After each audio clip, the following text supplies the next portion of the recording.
राम राम भाइयों, मैं पूरी आशा और उम्मीद करता हूँ कि आप सभी अच्छे होंगे, बहुत ही ज़बरदस्त और जिंदाबाद होंगे। हम लोग पूरी ऊर्जा और उत्साह के साथ पढ़ेंगे। लेकिन आप लोग का बीकॉम सिकंदर जो चैनल है, इस पे आप लोग का सभी लोगों का स्वागत है। और स्वागत के साथ साथ आप लोग को ज़्यादा टाइम तो है नहीं, हम लोग को सीधे पढ़ना है। और जो टॉपिक पढ़ने जा रहे हैं हम लोग, वो टॉपिक आज है now the leaves are falling fast. पेड़ की पत्तियां हैं वो तेजी से क्यों गिरते हैं, इसके बारे में पढ़ेंगे। लेकिन देखिए, सबसे पहले हम पढ़ा देते पोएम, लेकिन बच्चों का कंप्लेन आते रहता है, सर पढ़ा तो देते हैं लेकिन वर्ड पावर हम लोग को समझ में नहीं आता है, तो बहुत आगे दिक्कत ही होती है। तो हम सोचे कि चलो इससे बेहतर है कि बच्चों का कुछ वर्ड पावर भी करा दिया जाए, कि जिससे बच्चों को दिक्कत नहीं हो, वो बार बार कमेंट ऐसा नहीं कर पाए। हम उनकी परेशानियों को सोल्व करना चाहते हैं, इसलिए आपके वर्ड पावर को सबसे पहले सोल्व करने का कोशिश किया गया है। चलिए ध्यान दीजिएगा। सबसे पहले हम लोग जो वर्ड पावर है उस वर्ड पावर पे जोर डालते हैं और समझने का कोशिश करते हैं। जैसे सबसे पहले आप लोग का एक यूज होगा। अच्छा, इनका जो राइटर है now the leaves are falling fast के, वो WH ऑर्डेन है। कौन है? WH ordained. राइटर का नाम पहले याद करना है, कुछ याद हो चाहे नहीं हो, लेकिन राइटर का नाम को किसी भी परिस्थिति में, किसी भी सिचुएशन में याद करके रखना है। Now the leaves are falling fast के राइटर WH ऑर्डेन। अब देखो, हम लोग कुछ जो वर्ड यूज होते हैं उसके बारे में पढ़ेंगे।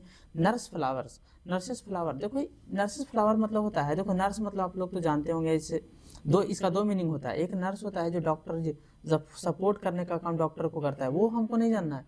ये नर्स फ्लावर की बात कर रहा है मतलब जो फ्लावर का जो छोटा प्लांट पौधा होता है, जो बड़ा ट्री, और ट्री के नीचे छोटा छोटा पौधा जो ग्रो कर जाता है, उसको नर्स फ्लावर कहा जाता है। जैसे एक प्रकार का फूल भी बोल सकते हैं, छोटा पौधा भी बोल सकते हैं, एक प्रकार का छोटा पौधा भी बोल सकते हैं। आप लोग समझ रहे होंगे वो बातों को। अगर देखिए, मान के चलिए ट्री है, ये ट्री है और ट्री के नीचे अगल बगल देखते होंगे आप, छोटा छोटा एक पौधा ग्रो कर जाता है, छोटा छोटा। तो इसकी बात कहा जा रहा है कि नर्स फ्लावर। आप लोग को समझ में आया होगा। आगे हम बढ़ते हैं। एक होता है ग्रेप्स।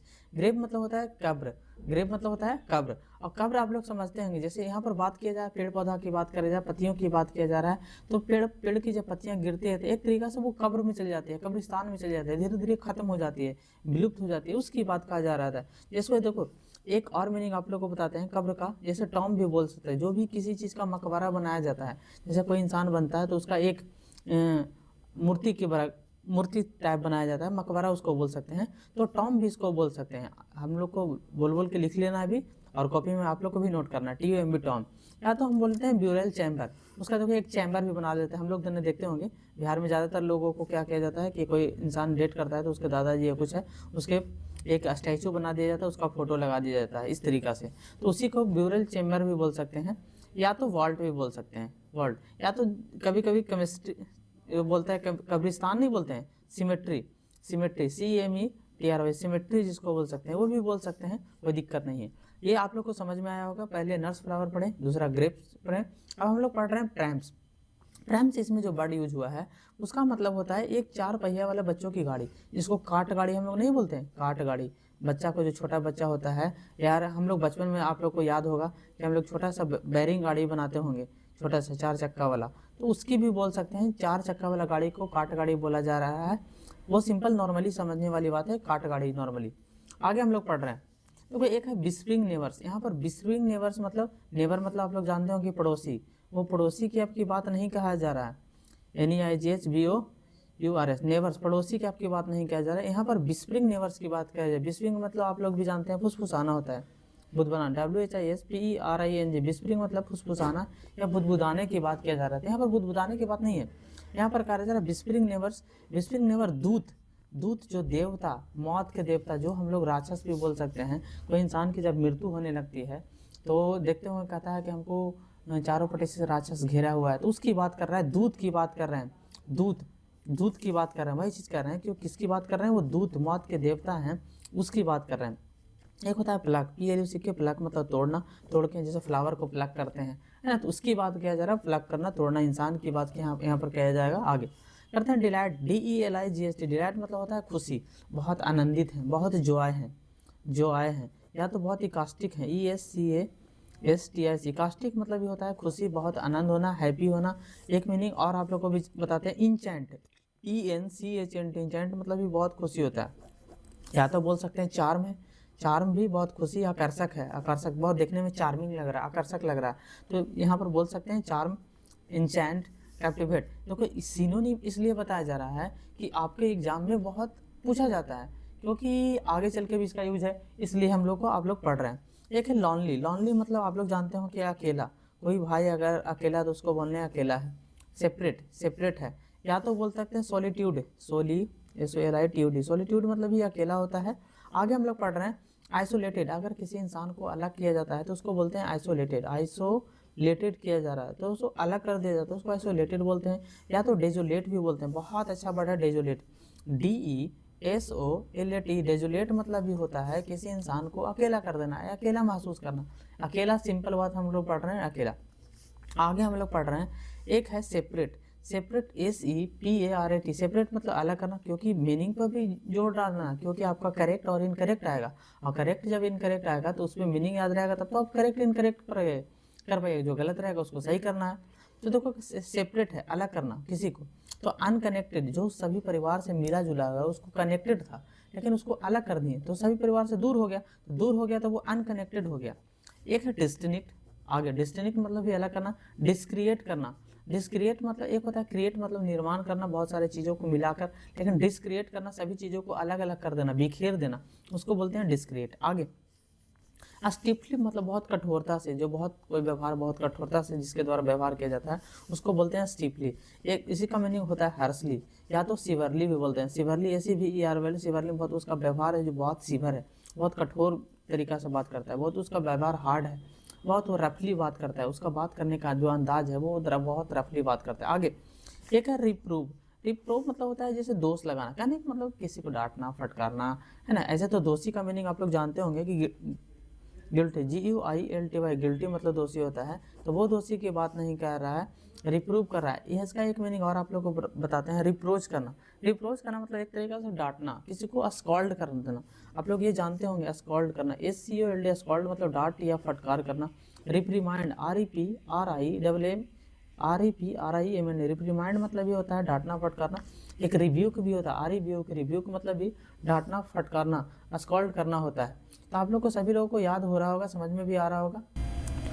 हम लोग रिप्रीमाइंड पढ़ रहे थे। रिप्रीमाइंड, REPRIMAND, रिप्रीमाइंड मतलब ये होता है, रिव्यूक मतलब होता है, रिप्रोच मतलब होता है, इसका मतलब होता है दोष लगाना, किसी को डांटना फटकारना, स्कॉल्ड करना, ये सब मीनिंग ये होता है। आप लोग को सबको समझ में आ रहा होगा अच्छी तरीक़ा से। आगे हम लोग पढ़ रहे हैं एक है मीनिंग स्टार्विंग। स्टार्विंग मतलब होता है भूखमरी, जो बहुत भूख है, जिसको भूखमरी छा रहा है, खाने का लाले पड़ गए हैं, उसको नहीं बोलते हैं, उसी को बोलते हैं dying of, dying of hunger. किसके कारण? जो भूख से मर जाता है उसको बोलते हैं डाइंग ऑफ हंगर, या तो बोलते हैं उसको स्टार्विंग, स्टार्व, STARV, स्टार्व। एक है डिप्राइव ऑफ फूड, जिसको फूड से वंचित कर दिया गया, deprived of food, deprived of food, जिसे फूड से वंचित कर दिया गया, जिसको पास फूड नहीं है, उसको बोलते हैं भूखमरी छा गया। एक होता है स्कॉल्ड करना, डांटना फटकारना, अभी ऊपर बताए थे, स्कॉल्ड करना कोई दिक्कत नहीं है। एक होता है डम्ब। डम्ब मतलब गूंगा, जिससे आवाज़ नहीं निकल पाता है, जो बोल नहीं पाता है, उसको क्या बोलते हैं? डम्ब बोलते हैं। DUM भी होता है। डम्ब मतलब गूंगा होना, है ना, जो आवाज़ नहीं निकाल पाता है। आगे है लास्ट डिस्ट्रेस। ये भी मीनिंग ये उपयोग होगा। लास्ट डिस्ट्रेस, जो जीवन का अंतिम समय आता है, लास्ट समय आता है, उसको बोलते हैं लास्ट डिस्ट्रेस, जीवन का अंत। तो ये सभी मीनिंग आप लोग को अगर समझ में आएगा तो बहुत अच्छा, और थोड़ा थोड़ा आप कॉपी में नोट करके एक दो बार रिवाइज करिएगा। इससे क्या होगा कि पोएट्री जो पढ़ेंगे वो ज़्यादा समझ में आएगा। ट्रू फॉल्स है, मैच द कॉलम है, फिल इन द ब्लैंक्स है, आंसर द क्वेश्चन है, समरी है, सब करेंगे तो आप लोग को बहुत समझ में आएगा एक एक चीज़ें। इसलिए आप लोग को जो वर्ड पावर है वो वर्ड पावर को जरूर समझने का कोशिश करिएगा एक बार। अब हम लोग देखो इतना करने के बाद, वर्ड पावर करने के बाद, अब हम लोग डायरेक्ट आते हैं जो हम लोग को मेन पोएट्री है। और पोएट्री में सबसे पहले हम लोग पढ़ेंगे इंट्रोडक्शन। अब सबसे पहले इंट्रोडक्शन के बारे में हम लोग पढ़ने जा रहे हैं, ध्यान दीजिएगा सभी लोग विस्तार तौर पे। अब देखो सबसे पहले हम लोग पढ़ने जा रहे हैं नाउ द, आप लोग को पता है चैप्टर का नाम है क्या? Now the leaves are falling fast. Now the leaves are falling fast. इनके राइटर कौन है? WH Auden. कौन है? WH Auden. अब देखो इनका पूरा नाम, अगर पूरा नाम पूछे, देखो ऐसे ऑब्जेक्टिव में कभी पूरा नाम तो पूछा नहीं, लेकिन फिर भी आप लोग को बता दिया है, Wystan Hugh Auden. Wystan Hugh Auden इनका पूरा नाम हुआ, विस्टेन ह्यूज ऑर्डन। अच्छा, जो now the leaves are falling fast लिखा गया एक तरीके का लिरिक्स है, कैसा है ये लिरिक्स है। लिरिक्स आप लोग को पिछले क्लास में भी समझाया है। लिरिक्स मतलब होता है जिसमें म्यूजिक दे सके, संगीत दे सके, हर चीज़ को उसको निर्माण कर सके, गा सके, वो लिरिक्स बोलते हैं उसको। अब देखो, अब राइटर के बारे में जानना चाहते हैं कि राइटर का जन्म कब हुआ था, कहाँ हुआ था, इस बारे में। अब सबसे पहले राइटर का जन्म के बारे में भी याद करना। राइटर का जन्म हुआ था जो 1907 में हुआ था। और राइटर हमारे कौन है? डब्ल्यू.एच. ऑडेन। कौन है? डब्ल्यू.एच. ऑडेन। और डब्ल्यू.एच. ऑडेन का जो जन्म हुआ था वो 1907 में इंग्लैंड में हुआ था। कहाँ हुआ था? 1907 में इंग्लैंड में हुआ था। लेकिन उनकी मृत्यु हुई थी 1973 में। 1907 में जन्म और 1973 1973 में मृत्यु हुआ था। अब आगे हम इतना जान गए। अब आगे जानते हैं क्या, ध्यान दीजिएगा। अब जो कह रहे हैं, he was born in England after some years settle in America. अब देखो कह रहे हैं कि जो हमारे राइटर हैं डब्ल्यू.एच. ऑडेन जी, वो उनका जो जन्म तो हुआ इंग्लैंड में, लेकिन कुछ समय के बाद वो अमेरिका में सेटल हो गए, परमानेंट सेटल हो गए। PERMANENT, परमानेंट रूप से वो सेटल हो गए। कहाँ सेटल हो गए? अमेरिका में परमानेंटली रूप से वो सेटल हो गए। और अच्छा, ये भी पूछ सकता है कि वो कब सेटल हुए? तो 1939 को। कब हुए? 1939 को। चलिए, आप लोग को सबको समझ में आ रहा होगा, बहुत अच्छा। आगे कह रहे हैं कि WH. Odean work in divided into the British and the American phase. देखो, जो इनका जो जन्म तो इंग्लैंड में हुआ लेकिन अमेरिका में सेटल हो गए, तो वही बात को कहा जा रहा है इनका कि वर्क को जो बांटा गया वो 2 फेज में बांटा गया। कितने फेज में? 2 फेज में। सबसे पहला फेज था जो ब्रिटिश में काम किए, और दूसरा फेज कहाँ किया काम किए? अमेरिका में काम किए। तो वही बातों को बताया जा रहा है कि उनकी 2 फेजों में काम को बांटा गया। आगे वो कहते हैं, राइटर के बारे में बताया जाता है कि वो एक वर्सेटाइल है। वर्सेटाइल मतलब होता है बहुमुखी, जो हर तरीका का गुण उसमें क्वालिटी हो, बहुत सारा डिफरेंट क्वालिटी हो। जैसे मोबाइल को हम लोग मल्टीमीडिया बोलते हैं क्योंकि इसमें बहुत सारा फंक्शन होता है। तो उसी तरीका से अगर कोई इंसान में बहुत सारा टैलेंट हो, बहुत सारा स्किल हो, तो उसको बोलते हैं वर्सेटाइल। जैसे कोई अगर देखते होगे, जैसे बॉलीवुड में कोई क्योंकि सिंगिंग भी कर लेता है, कोई डांसिंग भी कर लेता है, कोई अच्छा एक्टिंग भी कर लेता है, तो उसको बोलते हैं वर्सेटाइल एक्टर। मतलब उसमें बहुत तरीका के गुण है, डिफरेंट एक्टिविटी उसका है। आगे हम लोग पढ़ते हैं, साथ में वो वर्स ड्रामिस्ट थे। ड्रामेटिस्ट मतलब होता है कोई बुक है या कोई चीज़ है उसको ड्रामा के रूप में क्रिएट कर देना, उसको बोलते हैं वर्स ड्रामेटिस्ट। क्या बोलते हैं? Verse dramatist. साथ में वो क्रिटिक्स मतलब ये नहीं समझिएगा कि सिर्फ आलोचक कहने का मतलब है कि सच्चाई को, ट्रूथ को बताना। अगर आप गलत हैं तो आपको हम गलत कहेंगे, अगर सही है तो आपको सही कहेंगे। वो क्रिटिक्स थे। आगे वो ट्रांसलेटर के रूप में भी काम किए। किस रूप में? ट्रांसलेटर के रूप में क्या काम किया? क्योंकि देखिए, अब वो साथ में एडिटर के रूप में भी काम किया। आप सोच लीजिए, आप लोग 1 2 3 4 5 6 तरह के काम किए, बहुत सारा काम किए, तो वो कैसा एक्टर हो गए? वर्सेटाइल हो गए, क्योंकि वो डिफरेंट तरीका से काम किए थे। एक पहले तो अमेरिका में कुछ समय काम किए, इंग्लैंड में, फिर अमेरिका में लौट आए, फिर वहाँ बहुत सारा वो versatile, dramatist, critics, translator and editor के रूप में काम किए। आगे हम लोग पढ़ते हैं, he won the Pulitzer prize in 1948। वो कह रहे हैं कि पुलित्जर प्राइज वो कब जीते, कब उनको मिला? तो 1948 में जो डब्ल्यू.एच. ऑडेन थे उनको पुलित्जर प्राइज मिला था 1948 में मिला था। अच्छा, अब वो किस बुक के लिए, किस चीज़ के लिए मिला था? The age of collection, the age of anxiety, जो एज ऑफ एनेक्जाइटी उनका जो बुक था, उसका कलेक्शन था, उस कलेक्शन के लिए उनको पुलित्जर प्राइज मिला था 1948 में, 1948 में। चलिए, आप लोग को समझ में आ रहा होगा आप लोग को। अब देखो, उनका कुछ रचना था, वो रचना का नाम दिया गया। उस रचना के बारे में हम लोग सबसे पहले जान लेते हैं। उनका रचना है द ऑरेटर्स के नाम से याद कर लीजिएगा एकदम कंठस्थ, द ऑरेटर्स। दूसरा है द डांस ऑफ डेथ, तीसरा है लुक स्ट्रेंजर, चौथा है the age of anxiety. 4 book यहाँ पर पढ़ दिया हुआ है, लेकिन जिसमें से हमको उनको जो पुलित्जर प्राइज मिला था वो द एज ऑफ एनेक्जाइटी के लिए मिला था। किसके लिए? द एज ऑफ एनेक्जाइटी के लिए मिला था। कब मिला था? 1948 में। उनका जन्म कब हुआ था? 1907 में। उनकी मृत्यु कब हुआ था? 1973 में। वो अमेरिका कब सेटल हो गए थे? 1939 में। वो कितने फेज में काम किए? 2 फेज में। वो कैसा एक्टर थे? तो वर्सेटाइल एक्टर। वो किस किस रूप में काम किए थे? तो ड्रामेटिस्ट के रूप में, क्रिटिक्स के रूप में, ट्रांसलेटर के रूप में एंड एडिटर के रूप में। इतना सभी लोगों को समझ में आया होगा। तो फिर हम लोग आगे बढ़ते हैं, और आगे बढ़ने के बाद हम लोग को देखो, आपका छोटा वीडियो इसलिए दिया जा रहा है कि आपका पूरा के पूरा बुक रिवीजन जो वन गो थ्रू नहीं बोलते हैं कि गो थ्रू में एक बार में कर लेंगे, तो वही चीज़ें आप लोग को शॉर्ट में दिया जा रहा है कि आप जल्दी से रिवीजन कर पाएँ। चलो हम लोग आगे बढ़ते हैं और बुक पे हम लोग एक्सप्लेन करने का कोशिश करते हैं, और आप लोग ध्यान दीजिएगा, एक एक चीज़ को हम एक्सप्लेन करने का कोशिश करेंगे कि आप लोग को समझ में आ रहा है कि नहीं। अगर नहीं समझ में आएगा तो इसका कमेंट आप जरूर करिएगा। देखो अब हम लोग जो पढ़ने जा रहे हैं, the now the leaves are falling fast, now the leaves are falling fast. अब इस बात पे गौर करिएगा, इसका मतलब हम समझाएं कि जो पेड़ की पत्तियां गिरती है उसके बारे में क्या कहा जा रहा है, चर्चा किया जा रहा है। लेकिन देखो हर चीज़ का दो मीनिंग होता है। जब पोएट्री हम लोग पढ़ते हैं तो पोएट्री का दो मीनिंग होता है, एक होता है लिटरल मीनिंग, एक होता है इम्प्लाइड मीनिंग। एक होता है लिटरल मीनिंग, आप लोग समझते होंगे लिटरल मीनिंग, और एक होता है इम्प्लाइड। इसका मतलब क्या होता है ये पहले समझिए। लिटरल मीनिंग मतलब होता है उसका जो शाब्दिक अर्थ जो लिखा हुआ उसका जो शाब्दिक अर्थ निकल रहा है उसको बोलते हैं लिटरल मीनिंग, लिटरेचर के रूप में जो लिखा।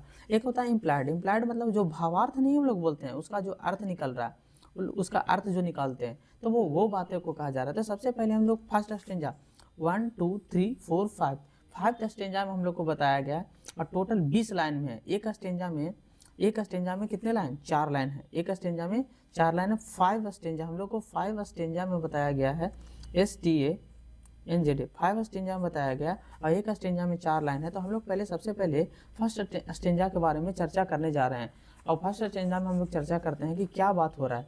तो कहते हैं the now the leaves are falling fast, now the leaves are falling fast, nurses flower will not last. वो कहते हैं कि जो पेड़ की पत्तियाँ लिप्स जो हैं वो तेजी से गिर रहे हैं, वो nurses flower will not last.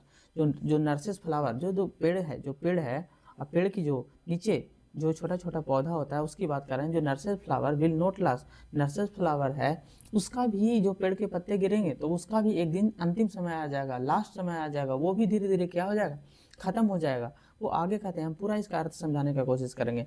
Nurse the graves are grown, graves मतलब कब्र, जो नर्सेस मतलब फ्लावर, जो नर्स होगा, फ्लावर्स नर्सेस होगा, छोटे छोटे पौधे होंगे, वो एक तरीक़ा से कब्र में चल जाएंगे, ख़त्म हो जाएंगे, विलुप्त हो जाएंगे, और समझाने का काम करेंगे, गोन चले जाएंगे। And the palms go rolling, और जो पाम्स होता है जो अभी बताए थे 4 पहिया होता है, और उस पर क्या करेंगे, रोल करेंगे, रोलिंग करेंगे, इधर से उधर लुढ़कते रहेंगे। आप समझाने की बात करो। देखो ये तो आपको लिटरल मीनिंग हो गया, लेकिन इसका इम्प्लाइड मीनिंग क्या है जो समझिएगा। देखो कह रहे हैं कि now the leaves are falling fast, nurses flower will not last. देखो इंसान की बात, हम लोग इंसान से इसको कंपेयर करके समझते हैं कि जब इंसान जो हम लोग, हमारे जो सीनियर हैं, हमारे दादाजी हैं, अगर हमारे दादाजी ही भी धीरे धीरे ख़त्म हो जाएंगे तो उनकी जो वंशज है वो रह पाएगा, वो भी नहीं रह पाएगा, वो भी धीरे धीरे समाप्त हो जाएगा। क्योंकि उनसे हम बहुत सारे चीज़ें सीखते हैं, हम अपने दादाजी से बहुत सारे चीज़ें सीखते हैं। तो उसी तरीक़ा से पेड़ की बात कहा जा रहा है। जब पेड़ बड़ा होता है तो उसके नज़दीक वो जड़ को मजबूत करके रखता है, उसके नज़दीक जो मिट्टी होता है उसके मिट्टी को बांध के रखता है, उसके अगल बगल को जो भी चीज़ें हैं उसको मजबूत करने का काम करता है ये जड़ें। और जड़ें अपने जो छोटे छोटे पौधे हैं उसको, ये जड़ से जो भी रीस के चूस के जो भी चीज़ें लाता है और उसको फूड के रूप में ऑब्जर्व करने का काम करता है। तो इस बात को वो समझाना चाह रहे हैं महोदय कि जब पेड़ ही नहीं रहेगा तो छोटा पौधा कहाँ से रहेगा। अब जब छोटा पौधा नहीं रहेगा तो धीरे धीरे वो जंगल खत्म हो जाएगा, और जंगल खत्म हो जाएगा तो पूरी तरीके से जो जंगली जानवर है और पक्षी वगैरह है कुछ भी नहीं रहेगा, वो पूरी तरीके से समाप्त हो जाएगा। आगे हम लोग पढ़ने जा रहे हैं सेकंड स्टेंजा। फर्स्ट स्टेंजा समझ लिए, अब सेकंड स्टेंजा में क्या समझाते हैं। कह रहे हैं whispering nerves left and right. Whispering nerves मतलब हम लोग अभी पढ़े थे जो दूत होते हैं, दूत राक्षस हम लोग जिसको नहीं बोलते हैं। अगर कोई आदमी इंसान की लास्ट मृत्यु होता है तो ऐसे करते रहता है मतलब लास्ट में जिसको आता है तो कहते हैं ना कि हमारे चारों पट्टी से राक्षस घेरे हुए हैं, हमारे दूत आया हुआ है हमको ले जाने के लिए, उसकी बात कर रहा है। जो nerves, whispering nerves left and right, जो विस्परिंग नेवर्स है वो लेफ्ट राइट दोनों तरफ मेरे को क्या किया हुआ है, घेरा हुआ है, उसकी बात कर रहे हैं।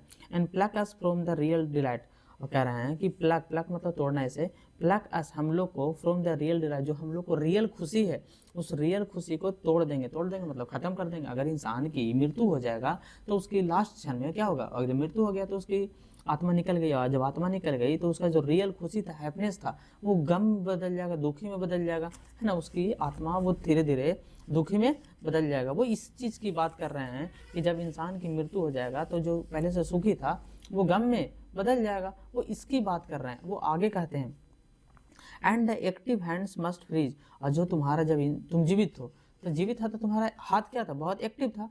अब वो हाथ क्या हो जाएगा, जो हाथ तुम्हारा एक्टिव था अब वो हाथ होगा कि पूरी तरीक़ा से फ्रीज कर जाएगा। फ्रीज मतलब जमना। अब जब इंसान की मृत्यु हो जाती है तो आप लोग गौर करते होंगे, ध्यान देते होंगे, इंसान की मृत्यु होती है तो जो इंसान होता है उसकी जो पूरी शरीर होता है वो पूरी तरीक़ा से, एक तरीक़ा से मानो वो जम जाता है। क्या हो जाता है? जम जाता है। तो उसकी बात कर रहे हैं, इंसान की क्या हो जाएगा? मृत्यु होने के बाद वो उसका शरीर जम जाएगा। उसका शरीर क्या हो जाएगा? जम जाएगा। उसकी हाथें जम जाएगी। वो इसकी बात कर रहे हैं कि देखो, and the active hands must freeze, उसका जो हाथ एक्टिव था वो जम जाएगा। वो आगे कहते हैं लोनली ऑन द सेपरेट नी, और वो अकेला फील करेगा। उसकी जो हाथें दो मिल के, जो हाथों जो दो मिल के काम करता था, या जो पैर था जो मिल के काम करता था, वो पूरी तरीक़ा से अकेला हो जाएगा। आप लोग भी जानते हैं कि जब इंसान मरता है तो उसकी हाथ को, जब डेड बॉडी को इसको रखा जाता है डेड बॉडी पे, तो उसको देखते हो कि हाथ को भी अलग अलग कर दिया जाता है, पैर को सीधा कर दिया जाता है, स्ट्रेच किया जाता है, सीधा किया जाता है, अलग अलग कर दिया जाता है। तो इसकी बात कर रहे हैं कि जब इंसान मर जाएगा तो उसके हाथ को फ्रीज हो जाएगा, पूरी तरीक़ा से जम जाएगा, काम करना बंद कर देगा। मतलब सिंपली बात है कि काम करना बंद कर देगा। कह रहे हैं आगे, कहते हैं थर्ड स्टेंजा में हम लोग अब आगे हैं। कहते हैं dead in 100 at the back. कह रहे हैं कि जब मृत्यु हो जाएगा तो dead in 100 at the back, और जो बैक की चीज़ें हैं, पास्ट की जो भी चीज़ें हैं, पीछे की चीज़ें हैं, follow wooden in the our track, और उसके क्या कर देंगे, जो पास्ट की चीज़ें हैं उसको भी हम लोग ट्रैक नहीं कर पाएंगे। ट्रैक मतलब उसको याद भी नहीं कर पाएंगे, सिर्फ याद करके उसको क्या कर सकते हैं, रो सकते हैं। कुछ तो बचा नहीं है, कुछ ख़त्म हो गया आपका। तो कह रहे हैं कि हम लोग उसको ट्रैक भी नहीं कर पाएंगे। जो हमारी चीज़ें, पास्ट में चीज़ें हैं, उसको हम ट्रैक भी नहीं कर पाएंगे, फॉलो भी नहीं कर पाएंगे। आगे कहते हैं आर्म्स रेज स्टीपली टू रिप्रूव, और जो तुम्हारी बाहें होंगी, आर्म्स होगी, वो रेज स्टीपली रिप्रूव, और वो पूरी तरीक़ा से कठोर हो जाएगी। जो तुम्हारी बाहें हैं वो पूरी तरीक़ा से कठोर हो जाएगी, जम जाएगी। रिप्रूव मतलब होता है एक तरीक़ा से डांटना फटकारना, लेकिन इसका दूसरा सेंस है। आर्म्स, जो तुम्हारी बाहें हैं वो पूरी तरीक़ा से कठोर हो जाएगी। क्या हो जाएगी? कठोर हो जाएगी, रिप्रूव। एंड कहते हैं इन फॉल्स एटीट्यूड ऑफ लव, अब जो इंसान होगा, जिस देखो अगर तुम मर जाओगे, डेट कर जाओगे, तो इंसान अब क्या करेगा? अब वो तुम्हारे तो फॉल्स वो दिखाने का कार्य करेगा, हम तुमसे प्यार करते हैं, बहुत है। तो वो मतलब एक तरीक़ा से इमोशनल हो जाएगा, सेंटिमेंट के आप, क्योंकि आपसे जुड़ाव है। लेकिन वही इंसान आपको कुछ समय के लिए तुरंत ही कहेगा कि नहीं, इंसान मर गया है, इसको जल्दी से खेत अपने घर से निकालो, बॉडी स्मेल देने लगेगा, इसको शमशान घाट ले चलते हैं, इसको या तो जहाँ पर जलता है उसको वहाँ पर ले चलते हैं। इस तरीक़ा के तुरंत आपके परिवार के लोग ही बात करने लगे। तो वो कहते हैं कि इन फॉल्स एटीट्यूड ऑफ लव, ये सिर्फ एक फॉल्स है। फॉल्स एटीट्यूड, आप जो सोचते हैं कितना प्यार है, वो 10 दिन में इंसान भूल जाता है। वो इसकी बात कर रहे हैं, फॉल्स एटीट्यूड ऑफ लव की बात कर रहे हैं। तो वही इंसान आपको ले चल जाएगा। कहाँ ले जाएगा? शमशान घाट ले जाएगा तुरंत। करते हैं starving through the leafless blood would. अब देखो उसी की बात कर रहे हैं, पेड़ से समझाने की कोशिश कर रहे हैं कि जो starving through the leafless would, जो पेड़ होता है, अब पेड़ में जब पौधे होते हैं, पेड़ के जो पौधे होते हैं उसमें जब पत्तियां गिर जाती है, जब पत्तियां गिर जाती है तो वो उसमें सिर्फ वुड बचता है, लकड़ी बचता है, उसमें तो लीफलेस हो गया, उसमें लीफ पता है ना, नहीं है, पता नहीं है, उसमें सिर्फ वुड बचा है। तो कह रहे हैं स्टार्विंग थ्रू, जो पत्तियां होगा वो पूरी तरीक़ा से पेड़ हो जाएगा, वो भूखा रह जाएगा।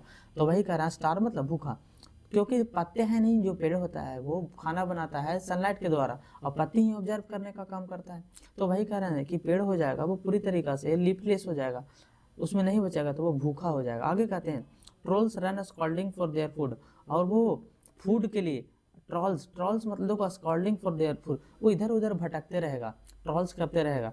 तो इधर जब भटकेगा इंसान, अभी इंसान की बात कर रहे हैं, समझना, ये पेड़ के माध्यम से इंसान को समझाना चाह रहे हैं। पहले हम इतना कर लेते हैं कि जब इंसान की मृत्यु हो गया तब उसकी आत्मा इधर से उधर क्या होगी, भटकेगी। तो उसी को कह रहे हैं कि वो फूड के लिए इधर से उधर डांट खाते रहेगा। स्कॉल्ड, किसी के दरवाजा पे जाइएगा तो आपको दो बात सुना ही देगा, कहीं देगा कि आपको कमा के नहीं खाया जाता। तो उसी तरीक़े से कह रहे हैं स्कॉल्ड, आपको डांट फटकार पड़ेगा।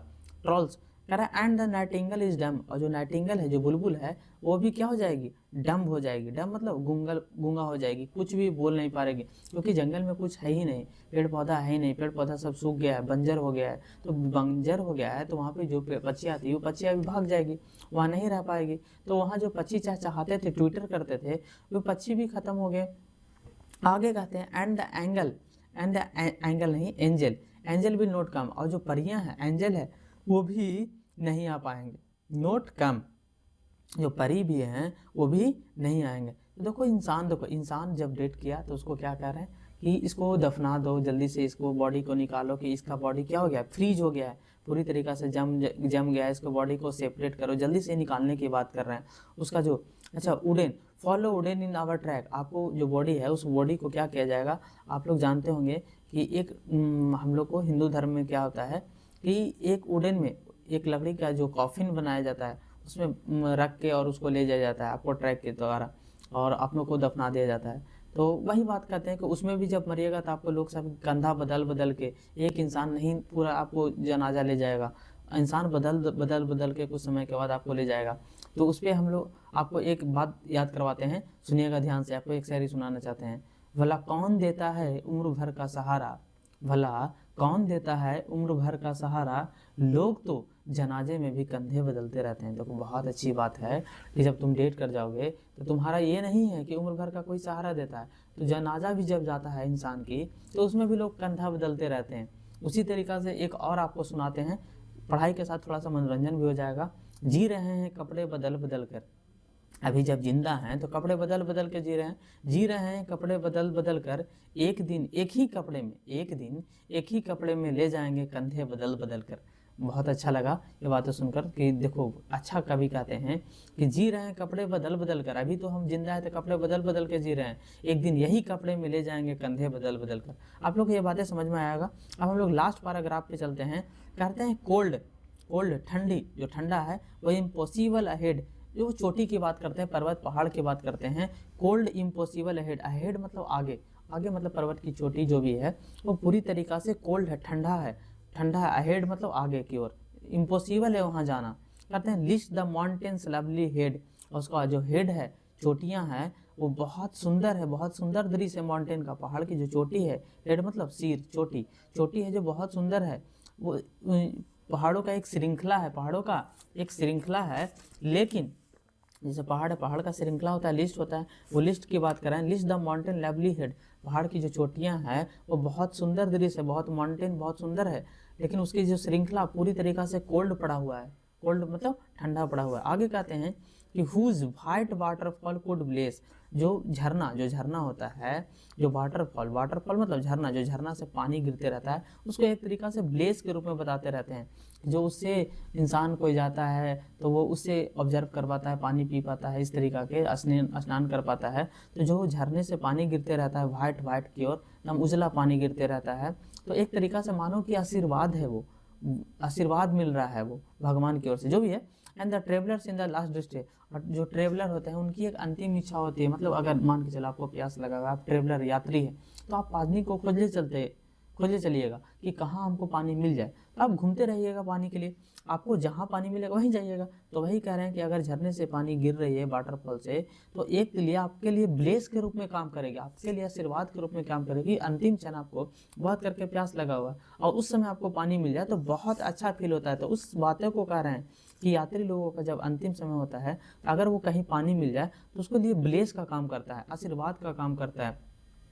सबसे पहले वो पेड़ पौधा की बात की कि कैसे गिरता है, तो उसका जो नर्स होता है, नर्स फ्लावर, जो छोटा छोटा पौधा होता है, वो एक तरीक़ा से अगर वो पत्ती गिर जाएगा तो वो सब उन लोग भी छोटा छोटा जो पौधा है वो धीरे धीरे वो भी विलुप्त हो जाएगा और ख़त्म हो जाएगा जंगल।